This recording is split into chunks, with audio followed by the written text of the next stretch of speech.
Oh, really? Yeah, let's do it. Get the party started. Okay. What do I start with? Tell me something good. All right. Wait, I think we have a video today because it's Women's History Month. I need that video because I wrote this for you. We have a little video. All right, yeah, start with that.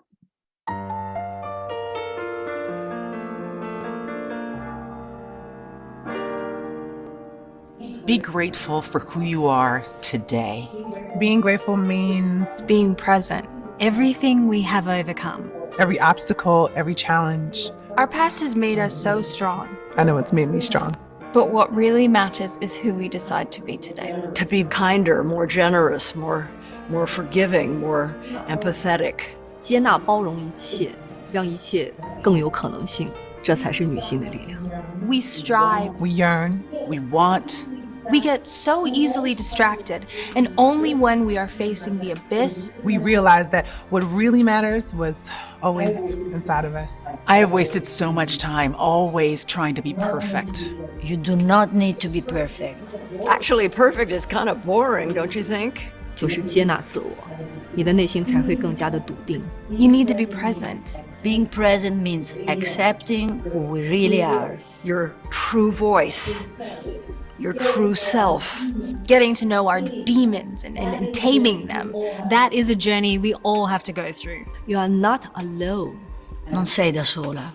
An award. The new job. A new role. Those are all great achievements. But what really matters is how we got to know ourselves in that process. How we respect ourselves and establish our boundaries. How we manage to turn our fears into strength. How we learn to be present. Just remember, You're not alone on this road. I am here. Here. We are here. Io sono qua. Here. Here, I am present. The question is, where are you? because I'm here for you.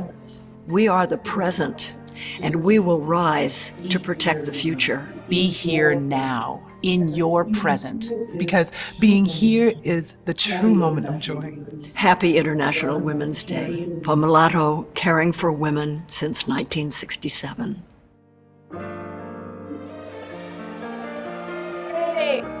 Okay, it's not International Women's Day, but it was just such a great representation of different women. We thought this was a good video to share. Humans, and accept who you are and know that you're not alone, especially in our office. That's right. Yay, Trace. And that was by Lorna and Tracy, is that, or was that And just, Rachel, who is our newest All member. right, are we gonna start with tell me something good? Yeah, let's do that. Okay, anyone? Something good? Yeah. I knocked on this man's door several years ago, stayed in touch with him. And visited his house, he was very lots of himself, and you told me yesterday when I made him a visit, that people remember this. Yay. That's good. Oh, good. Anybody else? Something good? Something good? Nothing to do with real estate. My son won his film festival at school for the whole school. So that was awesome. And he went through the range of emotions because at first he thought he didn't win because they said the best eighth grader won. And he thought, oh, I didn't make it. And then they did a best overall. So he actually won the overall. So we went, it was such a good lesson for him. And this we can take into all of our lives and everything. He felt so deflated, and it was like, and he had his fingers crossed, like he was like really, it was, I don't know what she wanted to be on, but it was really good. But he felt the sadness of defeat, handled it really well, and then 5 minutes later, he felt like this overwhelming fucking joy. And so it's kind of a lesson for all of us to roll with the punches because your turn will come. And you just keep trying and doing your best out there. All right, what's next? Then you can. So you guys don't have to be millionaires like you had to a couple weeks ago. You can go to this one for cheaper. It's only $6.99 or the cost of your cell phone bill a month in 5 payments. Be there. Okay, next. So Mega Campus is actually in Austin. It's where the Keller Williams headquarters is. That's where Gary Keller started it all. I've gone to a family reunion. I like mega campus. And the reason why is because it's more, subjects are more focused. They're a little bit more specific. And I think that, you know, we want to go there for networking, but at the same time, you're going there to improve your skills and get tapped into what's in the market that we may not be aware of. And mega camp is a little bit more for, I think it's for like agents that want to be really serious about this industry. And the information tends to be a little bit more specific. So if you guys have the opportunity to go, I would totally recommend it. Family reunion tends to be a little bit more social event, whereas the mega camp, it really is strategically to improve your business. Well, there you have it. And look how. Yeah, it is. Mega camp is. Family reunion pops around different venues and locations, but mega camp has always been at us.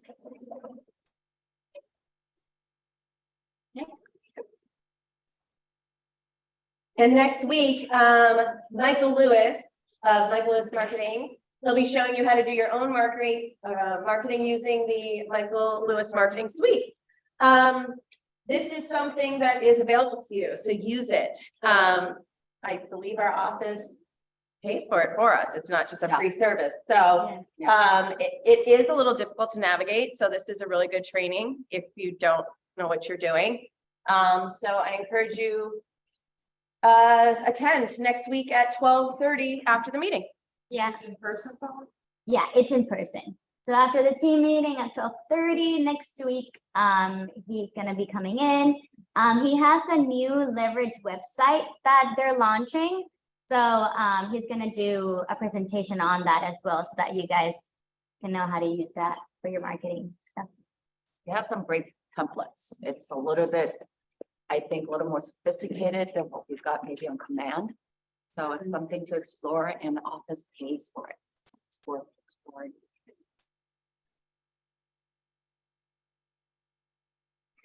It looks like it's a party now, huh? Yeah. Okay, the broker caravan. Who went on that this week that can speak to it?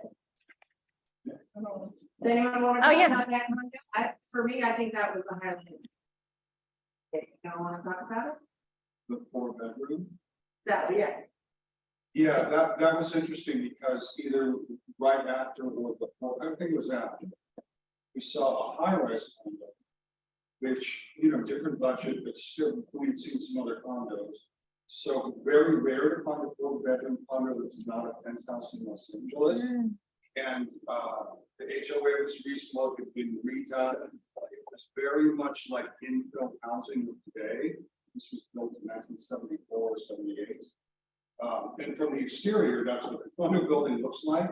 But then inside, it was totally fresh, really nice. You know, obviously, it's a great place for kids to be in the school district in that area. And 1,000,001 we're not. Yeah. Do you have the address on that? Should have gone on the caravan. Why not a different caravan? 1,825 and a half. So it's a it's townhouses, condo complex. It does not have security, so you just walk in. This one's at the back of the building, so and it's above the street, so you feel like it has security, but there is no gate to get it. So you just walk up to the unit itself. But yeah, I mean, I think it's a deal. The 3rd bedroom is not permanent. It's on the level with the entry of the garage, but it has a 3/4 bath. And I just thought at that price, 4 bedrooms, and Westwood Charter is a desired school, even though we can't speak to school, that was in the listing. But yeah. It's great. I was gonna say walking distance to the mall, but you can't say walking, so 6 blocks to the mall. Don't promise walking and don't promise the school. That's right, exactly. But here. But you can live in there. All right. That's it. Oh, were there other things from Caravan anyone wanted to mention? I saw more than one hand up. I would just say, I'm sorry, I was gonna add, Charlotte let me know that some other offices are also doing what we're doing with groups. So I think we're gonna be a little more rigorous at the beginning of announcing, you know, who we are. So whoever walks in first, you can let them know, hi, we're with Larchmont, there's a group of us. Are you okay if we take photos or videos? I'm happy to do that, but I'm not always the first one in. So we just need to be a little more conscientious of when we take videos and photos. Especially if it's a living property. And I'll explain. I went to, I was looking at a property yesterday in Truesdale, and I think it must have been the Beverly Hills office doing a similar thing to what Samantha's doing here. And the agent was freaking out. She was by herself. It was, I think, a $10-12 million listing. It was not staged. The owners had all their stuff there, and this large group of 10 or 12 agents came in. And it looked like there were a bunch of Instagram influencers. Everybody's got their video out and they're going like this. And she was like, you've been here long enough. You people need to get out. You need to get out. And I walked in kind of behind them. She didn't handle it well, but I can see both sides of that situation. She felt insecure about the safety of her client's home. And clearly they weren't asking. They were spending too much time getting content for their social media. They were not talking about their buyers. They weren't engaging with her. And so just be aware of that. This is not a party. This is a job. And it just put her in an uncomfortable situation. Like I said, I don't think she handled it well because she literally kicked them out. But, you know, I do understand why.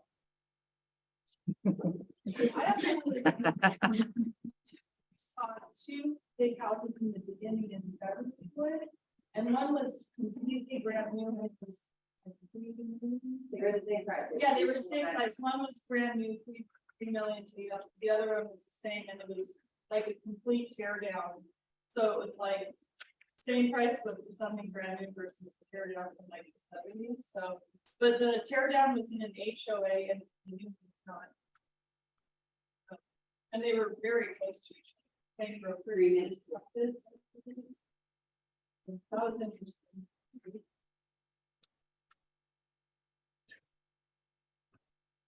One thing I will add that was mentioned. Okay, the morning show. It's every morning. Oh, well, hold on. Can you hear me? Be on it. If you're awake. Can you hear? You're awake. Tracy, you're the only one that's not awake. I'm here.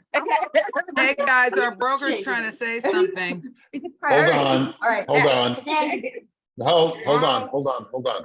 Okay, night. Christy Bailey, new agent training. Guys, Let me guys. real quick. Rich was trying to say something, but I think I Hold missed on. the settings up here. Oh. So just give me 1 second and we'll get Sure. Rich's words of wisdom.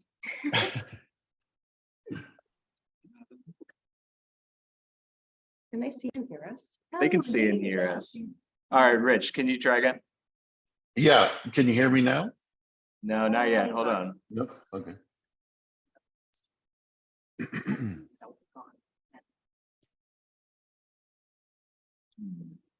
Everything seems fine. Yeah, the speaker's on because we heard it on the video.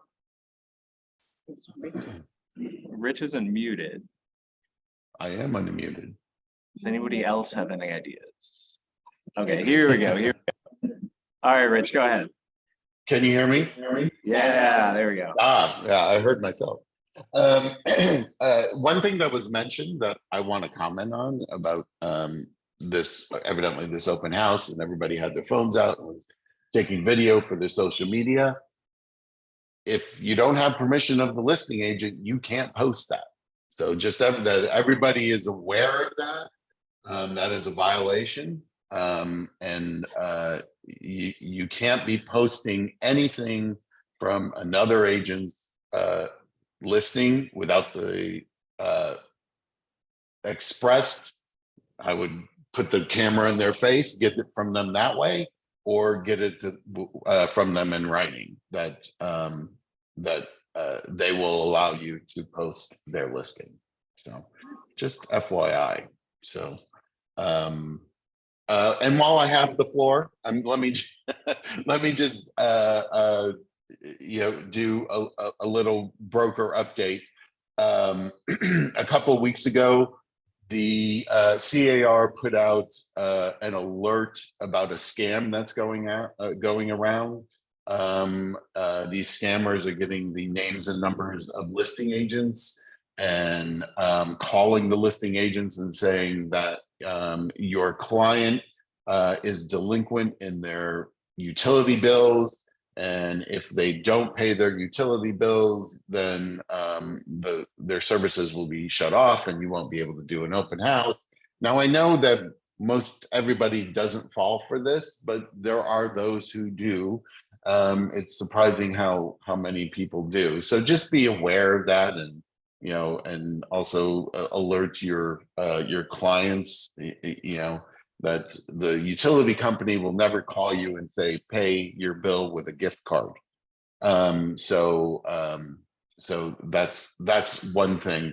The other thing, as everybody knows, that I don't really make, people will come to me with questions about listings, leases, and I don't counsel people on leases because of everything that's going on, but I will do this one thing because of the rains that seem to never stop. LA County and other counties are in a state of emergency, and there is a law on the books that states that during the time of a state of emergency, originally it was put into law because of wildfires, but during the law of the state of emergency, landlords cannot take advantage of that situation and raise rents more than 10%. Now, it's not only the county that the property is located in, it's also neighboring counties that may be affected by this state of emergency. So my one recommendation to landlords at this time, do not raise rents more than 10%. So that's the only bit of recommendation that I will make in regards to leases. So that's it. Thank you for giving me the time, and thank you, Brian, for fixing the video. Rich, we have a question for you. You Sure. probably Sure. maybe Charlotte. Rich? Hi. Yeah, got it. Hi. Have you heard anything about the extended moratorium for renters? They were voting on it yesterday, but I don't know the result. Right, but actually in the West Side off thing, Andy had asked me about this, and what I heard, and I did some research while I was in that is that they bifurcated the vote. So item 1 through 4, which were the items that nobody really wanted, were voted down, and then we should be getting a report on the other items soon that were approved, which was 5 through 9, I believe. But the really egregious items about how landlords, I can't even remember what it was, but I read that thing from GLAR and sent my little emails. So from what I understand, the really bad parts of that were voted down, and then we'll find out what the others. We should get a report either today or tomorrow on the others. And I just to reiterate what Rich said, which makes sense that he's not advising. These laws are almost, it feels like almost daily. There's the just cause ordinance that was voted on by the LA City Council, goes into effect on March 27th. I can't say I particularly understand it. It seems completely Nobody illegal. does. It seems completely legal to me because it goes directly against the Costa-Hawkins law. But it's supposed to go into effect on the 27th. And my understanding from what I read on the LA housing website is if you have somebody that rents out their single family home, I have a friend who wants to rent his house out for a year and go try Portland. He wants to move back in. When that lease is up in a year, he's going to have to pay his tenants 1 month relocation to get out of his own house. That sounds completely insane to me, so maybe it's incorrect the way I'm interpreting it, but. I don't think so. I don't think so. And You don't the think what? trick, Correct or I don't think correct? that, I don't think that you're incorrect in your interpretation. I hope not. I really hope not. Yeah. And the workaround, from what I understand, is don't write a year's lease. Right, 6 months, and you don't have any relocation fees. The language on the housing website, Rich, I don't know if you looked at it. The language says the end of the lease term or 6 months, whichever is sooner. So if you wrote it, the way I read that, if you wrote a 3-month lease, that's the end of the lease term. And if you don't want to renew that lease, you owe relocation. So I would love your interpretation of it, but I've read it. Yeah, I'll look at it again. I was in a broker's meeting with a representative from the city, and I could have sworn she said 6 months. I'll look. She sent her slides, so let me go back and look at her slides and see if it's anywhere in there. If you have a 6-month lease and the tenant occupies it beyond the 6 months, if you renew the lease or they go month to month. You can't renew it. That's the thing. You have, it's a totally new person. If you renew it, then you're subject to this relocation. It's like you've got to turn them around. It's like doing short-term leases. A lot of these laws that we're facing right now are really vague. I would love for somebody to find somebody as the, what's my job? No, on this, what do I do? ALC? Yeah, what's my job? I don't know. I'm supposed to do the education. Oh, yeah. It's not a different name. I don't know what. They changed committee last year, but if anybody has anybody that truly understands like this kind of stuff or ULA, I think a lot of people here would be interested in. There's a representative from AGLA, the apartment organization that's going around talking about all this. I think I've given his name to Joey. If not, I'll find it and I will, because you know they are big on talking Send it about. to me, Rich, because I'd like to talk to him. That might be a bit of a one-sided interpretation. I was thinking more of an attorney, maybe. Mhm.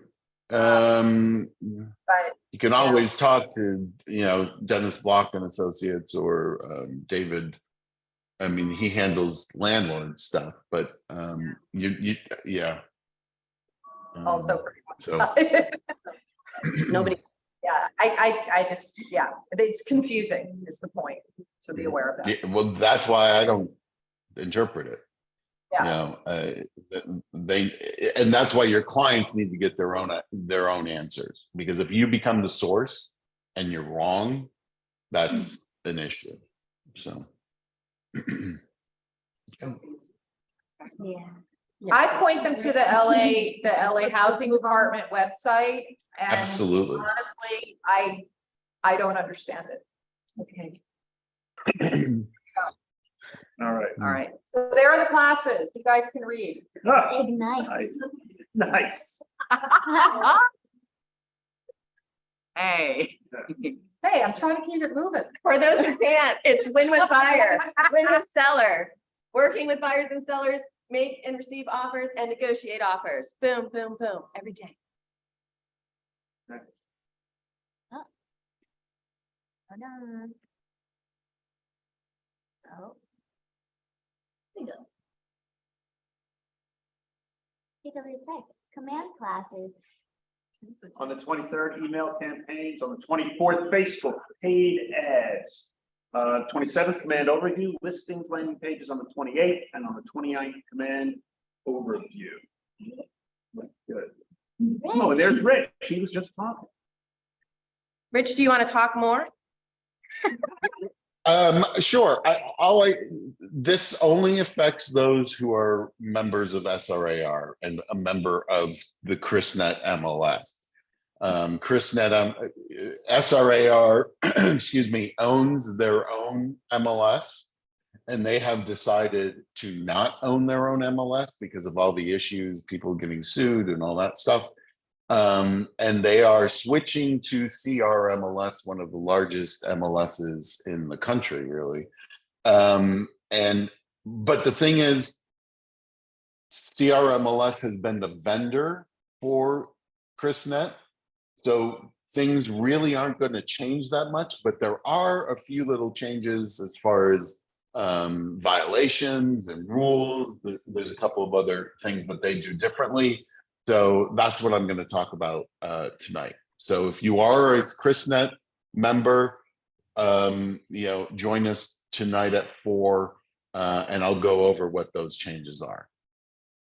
And where do we get that link? Is that on the calendar?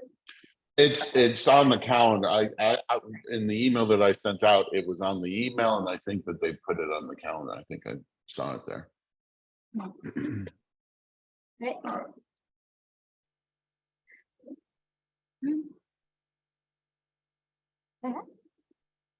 Best practices for canceling a deal with Peter Haven. That's tomorrow, 12 to 1. If you've ever had to cancel a deal, it's probably a good class to take. I haven't had to cancel a piece. Anyone? You have? Yes. Yeah. I canceled, what was it, like last week, I think? We went into escrow, did inspections. This weather was obviously not going to be very happy, it's not the best for sellers. There was some leaks that we discovered. We had hoped that it was a plumbing issue, but actually it was the building structural issue. It was the roof leak, but it's a condo in an HOA with very little reserves, no intent, and just not a really established management. And so we advised the buyers, let's cancel this deal. So we had the buyers sign a cancellation form. We had that sent over to the seller's agent. And then we also notified escrow as well that we will be canceling based on our rights of 14B, physical inspection. Make sure that you understand, you have to have a valid reason as to canceling. And even when you're canceling, have a conversation with the listing agent and just be professional about it, be courteous about it, because no one as a listing agent wants to hear anyone canceling your deal. But, you've been, as long as you're transparent and updating them on the process of when we had the inspection, we knew about it, he knew about it, we told him about the issues, we even extended to taking the contractors out to verify and locate the issue, that it was confirmed that it was a roof leak, not a plumbing leak. And so we kept the listing agent updated on that transition. And then as soon as we found it confirmed that it was a roof leak, we asked the agent, what are the chances the HOA would address this? He reached out to HOA, we reached out to HOA, we both came to the conclusion that HOA will probably pass the buck on it. So we had to make that decision, and the listing agent in his response said, I understand, I feel, I understand where you're coming from. So as long as you're, I think courteous about it and respectful about it, that it's not going to burn bridge because you're canceling the deal, and it's a decision that the buyers make anyways, or the seller makes. Most of the times it's the buyers.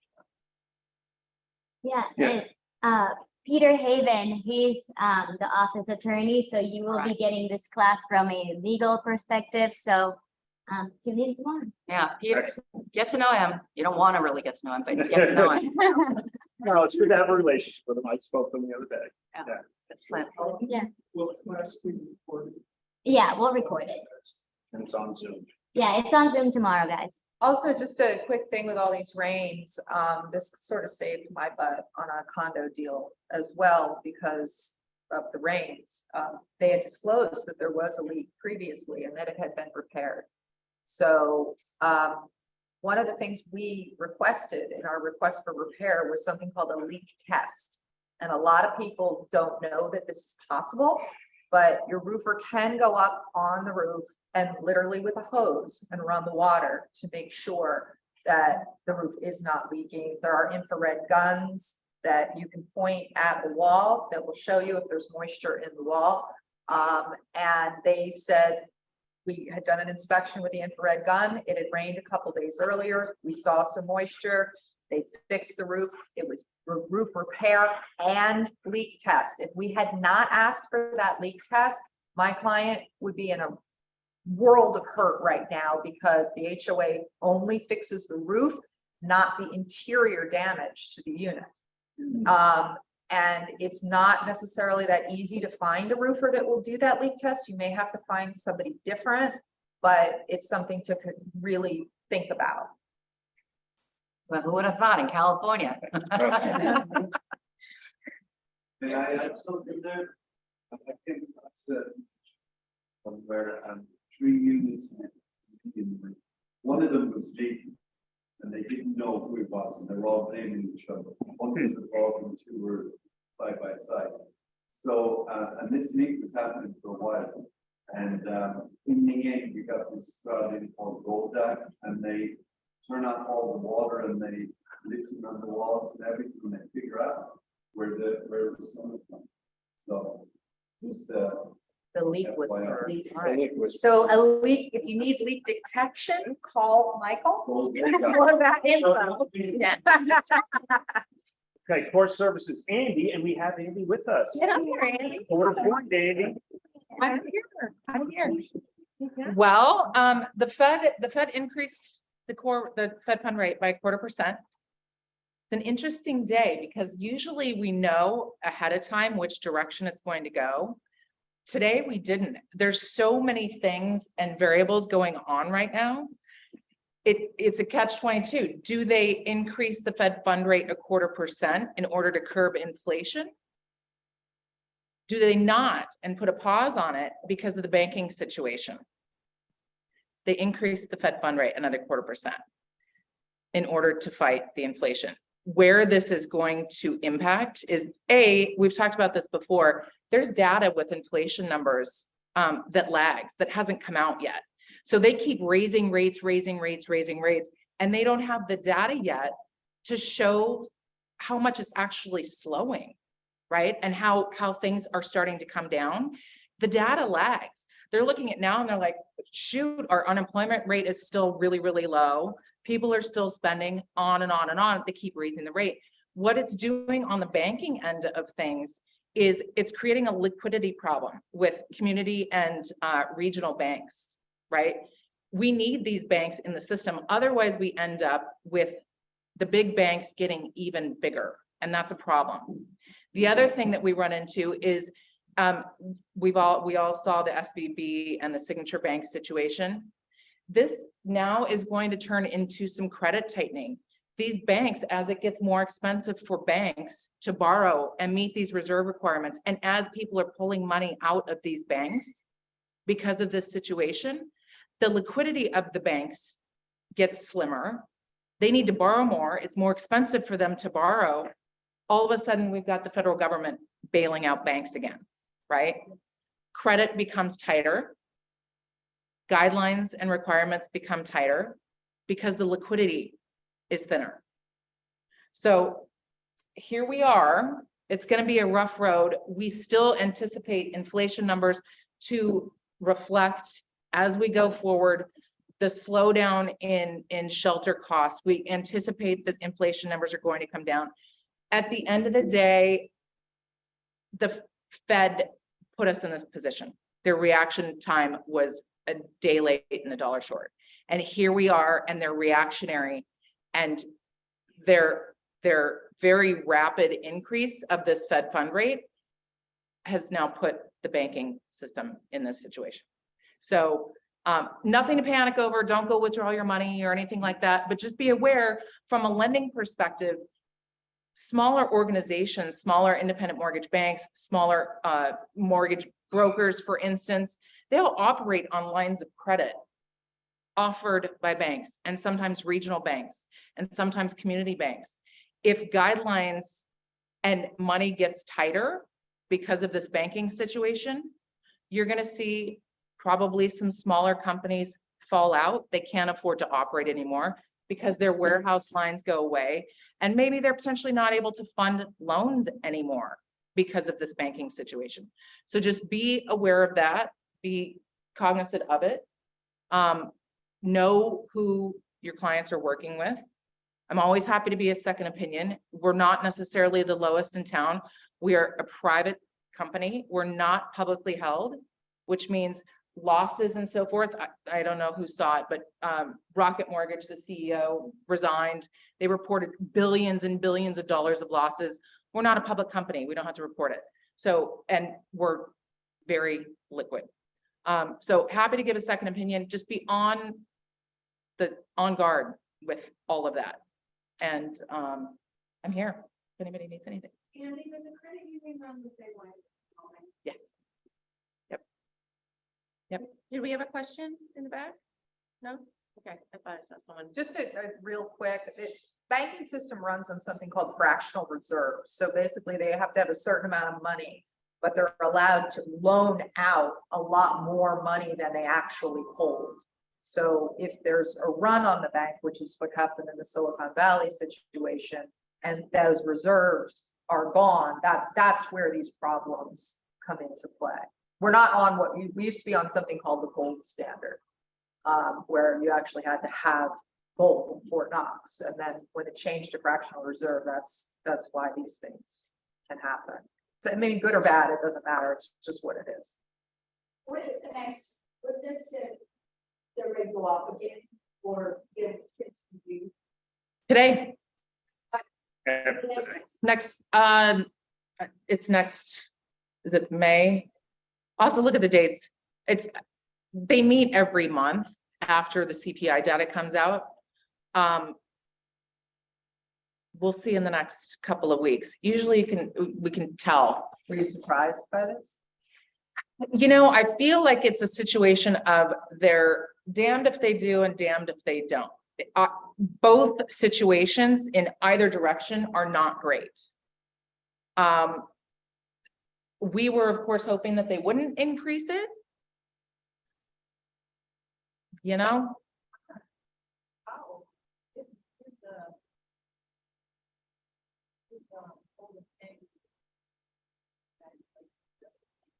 But the spiral though, because when we're talking about the Fed fund rate, it impacts businesses and payroll.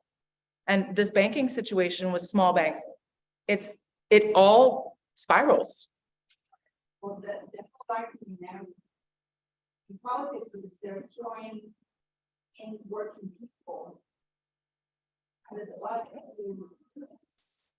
they're asking not to raise the hourly rate. They're asking, thinking that not really is asking.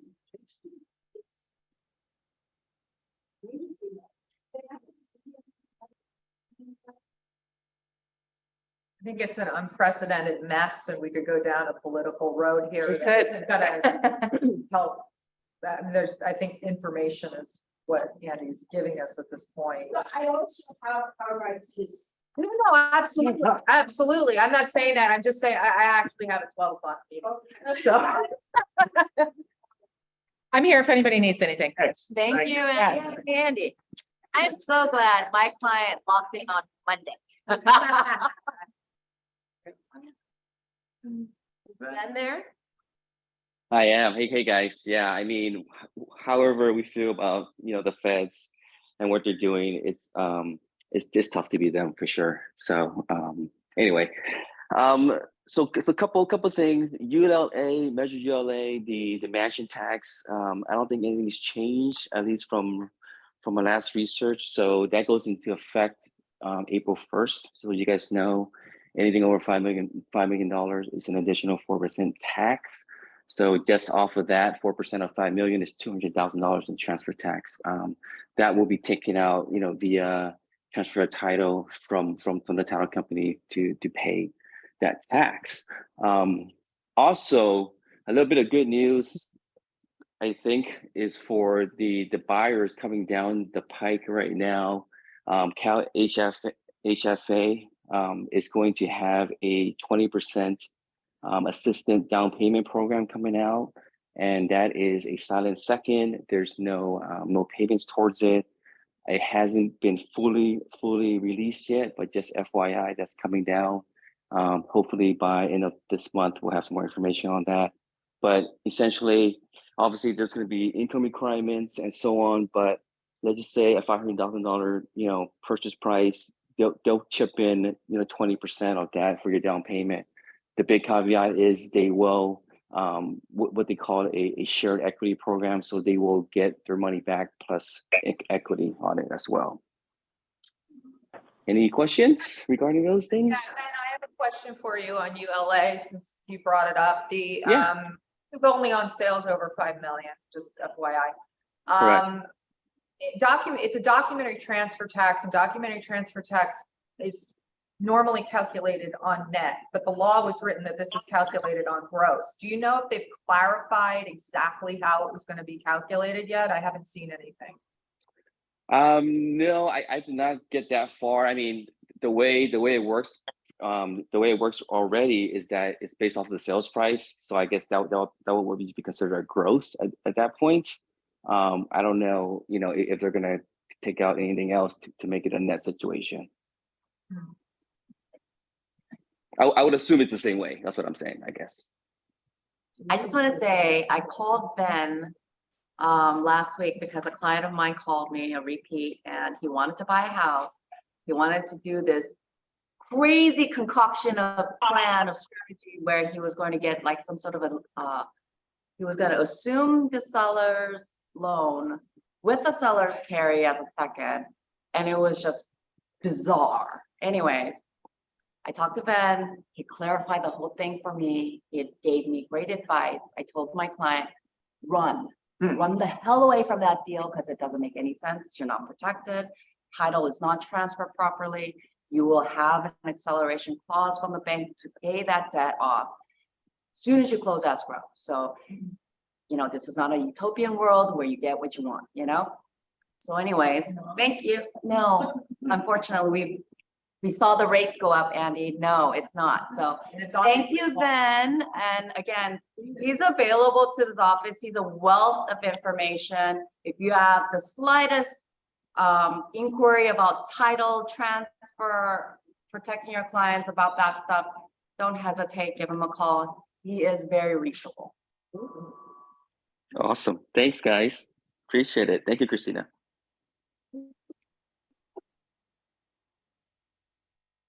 David, is David on? Hi, guys. Can you hear me? Yes. How are you, folks? Good. Couple You're a things little to muffled note. by the snow. Can you speak up? Oh, can you hear me? Yeah. Okay, a couple of things. I think I have some paperwork on those documentary transfer taxes. I can get that out to everybody. Christina, were you talking about an all-inclusive trust deed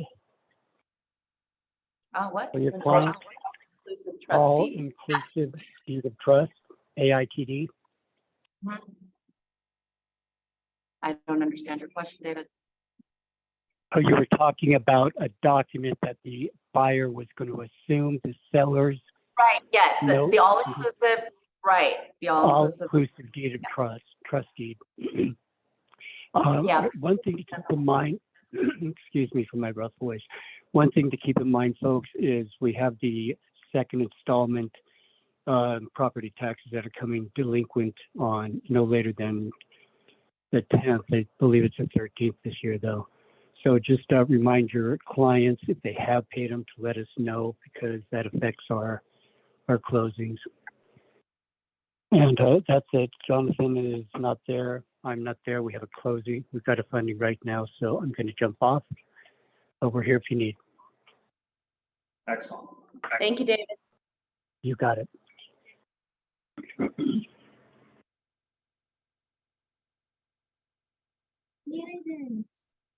Yvonne, Glenn, and I can't pronounce that.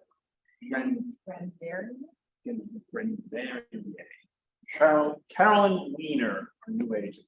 See you, say hi. Thank you.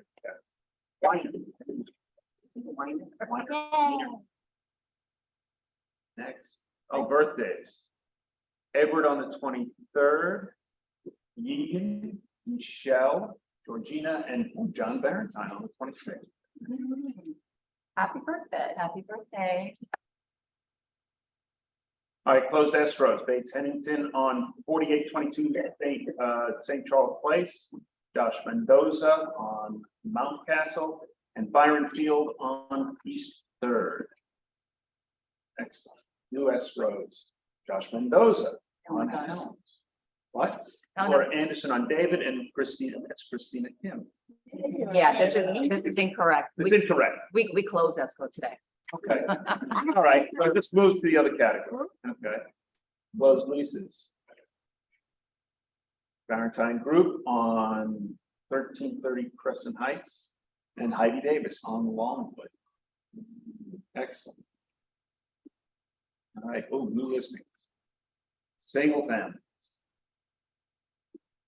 Judy has a, 4 beds, 2 baths on 2019 South Hamel in Beverly Hills, $3,190,000. That's it. Yeah. Okay. Oh, man. Leases.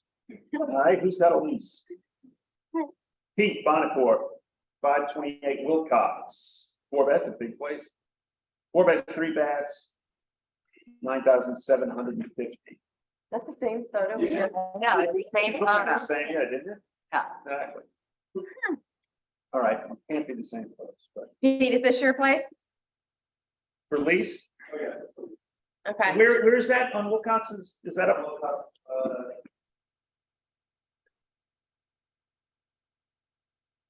Right. Is that the one? Is that the gated one with the guard? No. Okay. So this is a different lease. Okay. I might have somebody. David Hitt's got a lease in Santa Monica. 1 bed, 1 bath, 700 square feet. Standard. Christina Kim, is this correct, Christina? Yeah, that's correct, but I don't understand why it was a bathroom picture. That's or why not?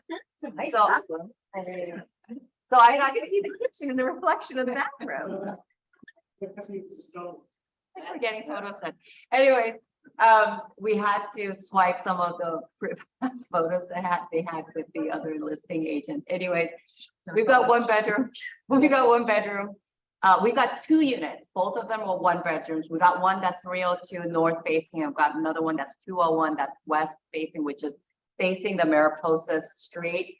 They're actually really beautiful units, very spacious, and a private balcony as well. And they get parking space. So please let me know. Excellent, that woman. There's the other one. Oh, there you go. Is it a different one or this? Wrong picture for this unit. This is the studio. It's pixel. Yeah, well, we've been trying to pick up a little. I noticed that you guys picked this up because we cleaned this fiasco up yesterday. Ah. So anyways, it's another 2 bedroom again. 1 bedroom again, like I said, facing west, facing the street. Great unit. This is a picture of a studio that's on the 6th floor. And that's available as well. The lobby's got a lease, 4 beds, 4 baths, say $5,000 on Redondo. That's a big condo. That's a good size, yeah. That's it. Anybody have any pocket listings they want to talk about? Anyone? Any?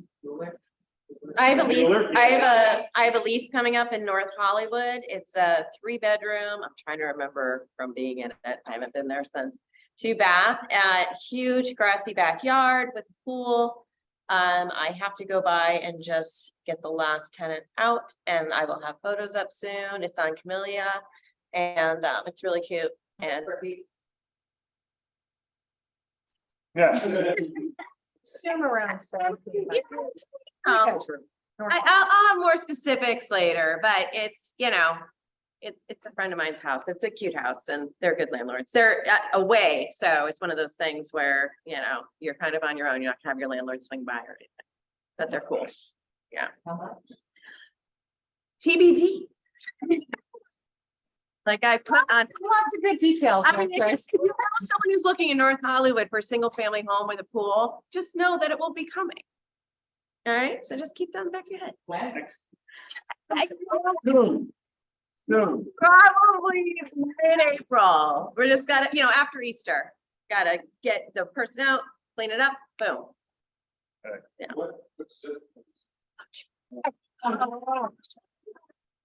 I should have been more prepared. That's on me. Thank you. I will tell you right now exactly what the address is. Here we go. Hold on.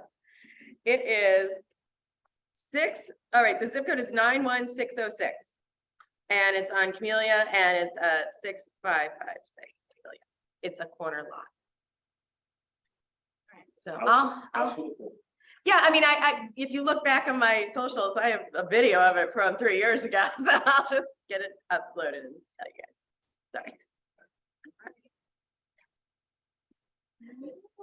There you go. Before we leave, Wants and what's needs. needs fill the bucket? Thank you guys for hosting the meeting. Ah. In absence of Joey. Anyone else? Nothing. No, Okay. okay. Thanks for coming. Excellent. Yeah, this is a good showing. Yay, all of you.